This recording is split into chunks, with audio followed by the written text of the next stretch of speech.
Welcome to everybody. Prior to understand the concept of unified power flow controller, you have to understand the mechanism to generate rotatable VAR. This VAR will be rotating. We have to establish the concept. The most prominent technique to generate rotatable VAR is synchronous machine. So, in synchronous machine, say this is the rotor, and this rotor will be rotating with a synchronous speed of ns,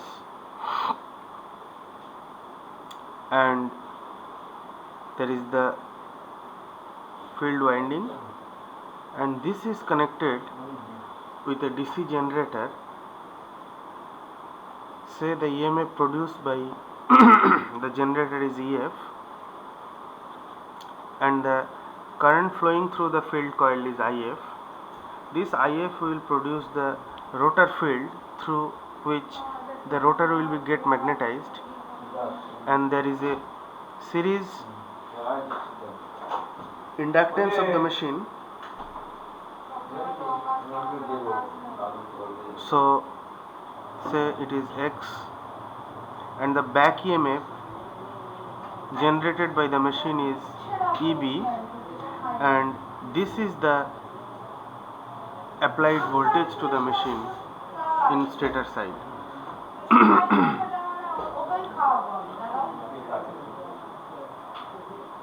So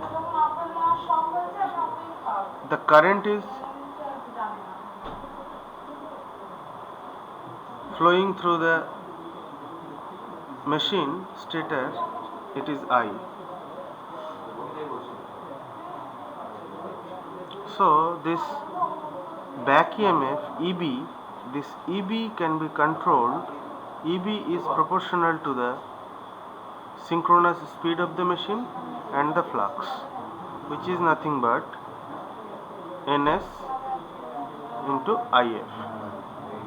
So once your supply frequency is constant, so ns is fixed, you cannot change this ns, but by changing IF you can able to control the EB.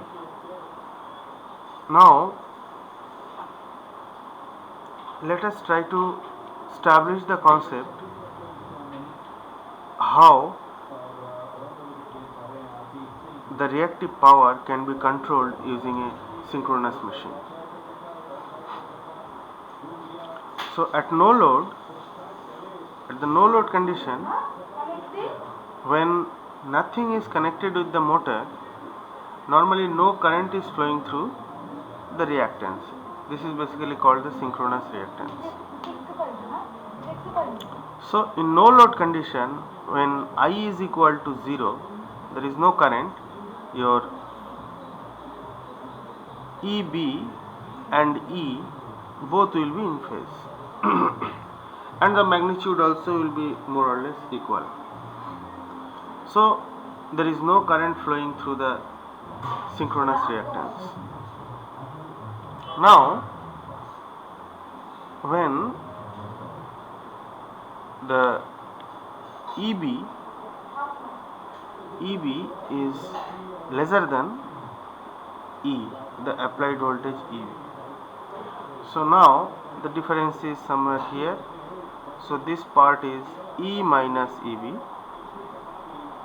Now being this impedance inductance, so it will lag the current by 90 degree.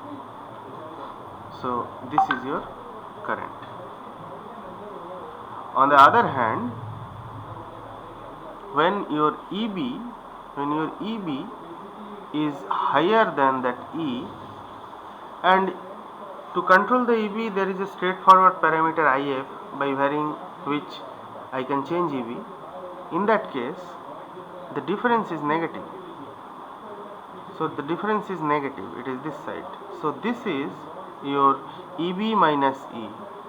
Now we can see the current is leading. So by changing the field excitation of a synchronous machine, we can change the position of current phasor. This is a very powerful phenomena of synchronous machine, that by controlling the field excitation you can control the power factor. But in actual case,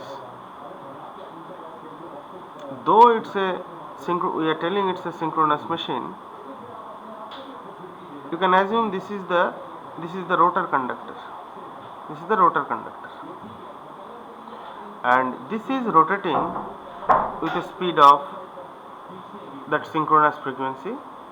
And normally in actual case, and this is the rotor bar, so there will be in load condition there will be small angle difference, it is lagging, that is called delta, and sometimes it is called the load angle.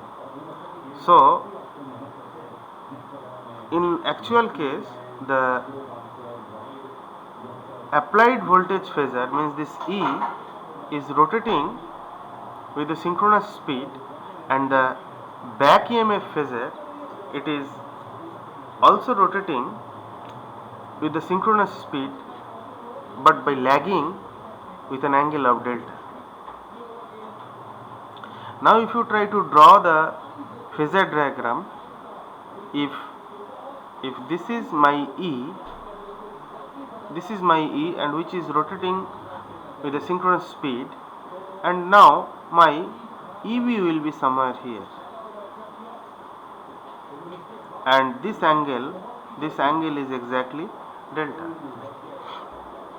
Now the voltage drop across the reactance is E minus EB. So how to find it?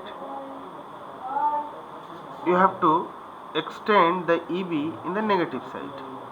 So it will go like this, and you have to complete the parallelogram. It should be somewhere here like this, and now you will get that E minus EB is exactly these things. These things actually basically E minus EB. So it will be somewhere here. This is your E minus EB. Now your current will be exactly 90 degree lagging, so it will be somewhere here. This is your current, and this angle is 90 degree, and that angle is the power factor.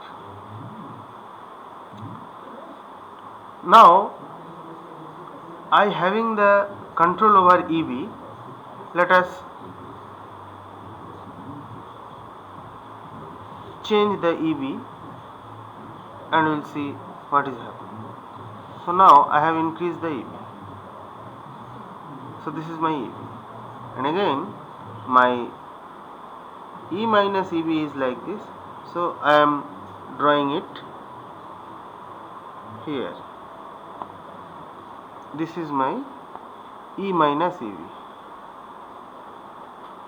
and now again my current will be lagging with 90 degree, say this one. This is 90 degree, and now my power factor is phi like this. So if we considered it at earlier case, this is my reference axis, so the phi was negative, and now slowly if I increasing the EB, now phi is going to the positive direction. So from this analysis we can understood that by controlling EB I can control phi, which is power factor. So for 100% power utilization we can set the EB such a way that I and E fall in phase. In that case, the total power applied to the machine is utilized to produce mechanical power. So, this is the technique to generate the rotating var, and this concept will be utilized in unified power flow controller.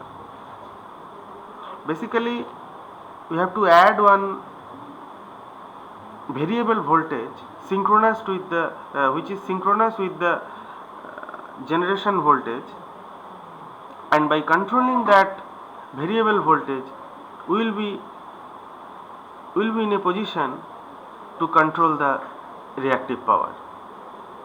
So that concept we will elaborate in the next lecture.